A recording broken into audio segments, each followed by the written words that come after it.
Welcome to Learn Short and Typing with Vikas sir. Sir Kailash Chandra Magazine Volume number 2, transcription number 23, 840 words at the rate 80 word per minute. Ready? Start. Madam Deputy Chairman, when the House rose for lunch, I was discussing the response of the public to the loan program of the government and was trying to point out that it was rather a serious tendency in the sense that the response of the public had been proved to be poorer during the second plan period than during the first plan period. I was trying to point out that looking to the fact that the national income was rising and the people were becoming more conscious of a developing economy and the need to mobilize the resources more and more, a contrary trend ought to have appeared, and that in view of that this trend was disturbing. This trend is to be contrasted with the trend of the public regarding the call from the corporate sector for the investment of their monies.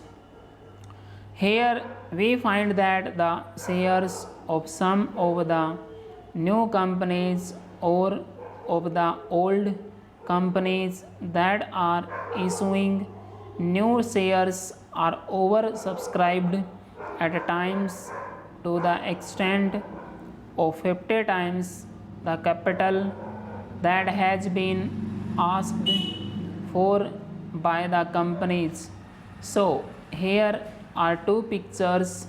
One, the picture of the government asking the public to subscribe to the public loans, and the other, the picture of the response of the public to the corporate sector demanding investments from the public.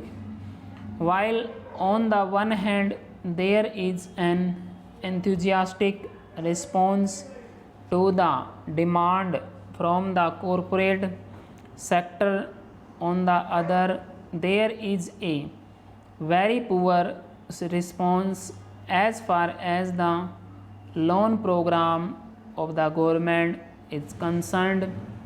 This is a matter of some concern, and I feel that the government should pay more attention than just exhorting the people to save more and to hand over their savings to the government, as the Honorable Finance Minister has done more than once.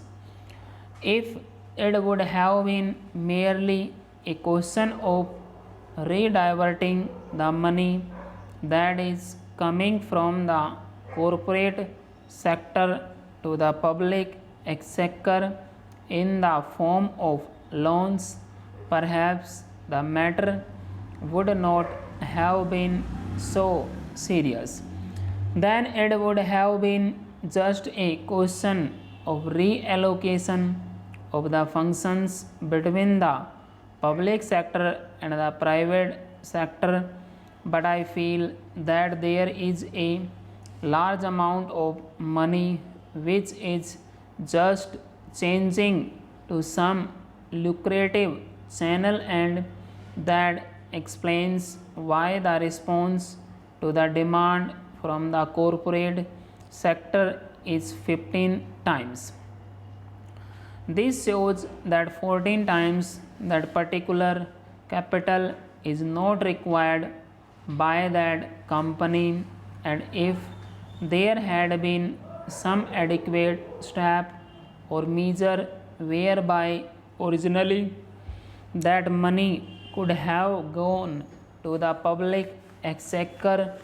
To that extent, there would not have been any disappointment to the people who wanted shares but who did not get them, and disappointment to the public exchequer by not getting the response which it ought to have got.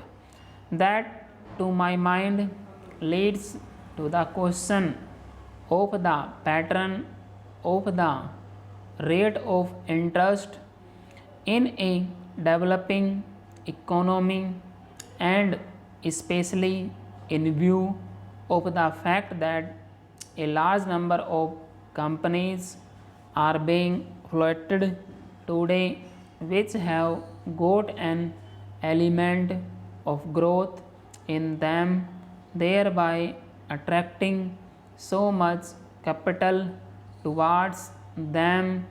The government of India will have to take into consideration the question of the rate pattern of interest on their loans and to see whether something could not be done whereby the public will be attracted to a large extent towards their loan program than hitherto. It has appeared in the press that the question of supply and want is being reconsidered and that offers are sought to be made more attractive. If in the same strain the entire question of the loan program is also considered, it may be possible that these loans also might be made more attractive and thereby more capital which is today just changing in the channels of profitable employment might be diverted to the public exchequer in the form of public loans.